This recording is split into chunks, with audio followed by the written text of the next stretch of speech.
आमच्या शाळेमध्ये सगळ्यांचं पुष्पसुमनांनी शब्दसुमनांनी आम्ही तुमचं स्वागत करीत आहे। तर आताच मगाशी सरांनी सांगितलं की शासनाकडनं 2 गणवेश दरवर्षी मिळतात, पण शाळेला आमच्याकडे आता 2 दिवसापूर्वी सगळे गणवेश आले, पण काही मुलांचे बुटांसाठी थोडा प्रॉब्लेम येत होता म्हणून आम्ही 2 दिवस लेट केलं।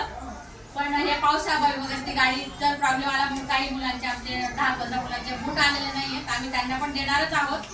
फक्त SC ST मुली सगळ्या मुली यांनाच येतात, पण असं तुम्हाला सगळं सांगितलं की आम्ही आमच्या पद्धतीने सगळं ऍडजस्ट करतो की कोणी वंचित राहायला नको। मुलं सगळे सारखे, शासनाचे धोरण वेगळे आहे की जाती जमातीलाच ते देतात, पण आम्ही तसं नाही करत, मुलं सगळे सारखे आम्ही सगळ्यांना देण्याचा प्रयत्न करतो। तर आज आपण ते सगळं प्रथम आपल्या काही सरपंच यांच्या हस्ते उपसरपंच यांच्या हस्ते आपण गणवेश वाटप आणि बूट आणि पायमोजे वाटप करणारच आहोत।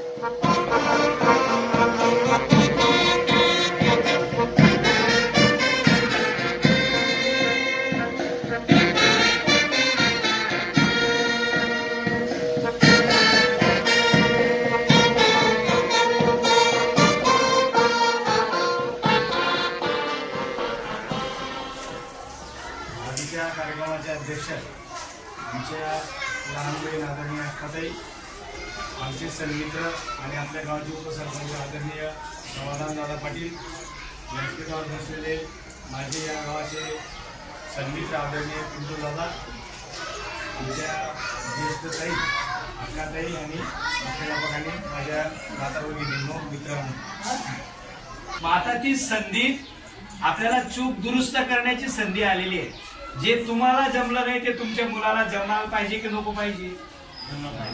जमलंच पाहिजे। आपला मुलगा आपल्यापेक्षा पुढे पाहिजे, आणि आपल्यापेक्षा पुढे पाहिजे असं ज्याला वाटत असेल त्याने आपल्या मुलाला घरी ठेवायचं नाही, त्याला शाळेत पाठवायचं।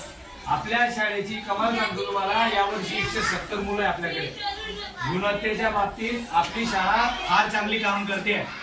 आपल्या मुलांना पण शिस्तीपासून ते उपस्थितीपासून आपण सगळे धडे देतो।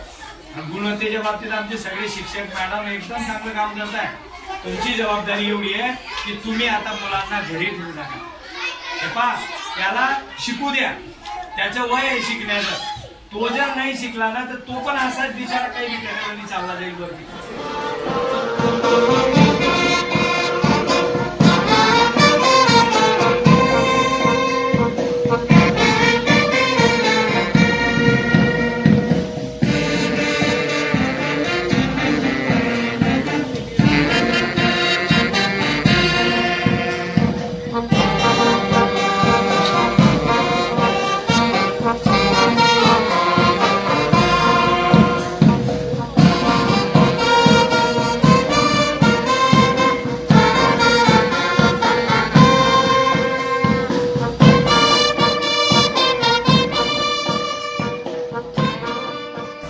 समग्र शिक्षा अभियान अंतर्गत सन 2024-25 साठी शासनाने विद्यार्थ्यांना बूट व पायमोजे अनुदान 131 विद्यार्थ्यांना दिले होते।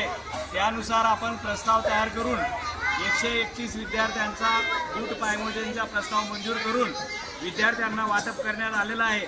तथापि उर्वरित 34 विद्यार्थ्यांसाठी शिक्षक आणि लोकसहभागातून राहिलेल्या विद्यार्थ्यांना बूट आणि पायमोजे देण्याचे कार्य आपल्या शाळेने या ठिकाणी केलेलं आहे।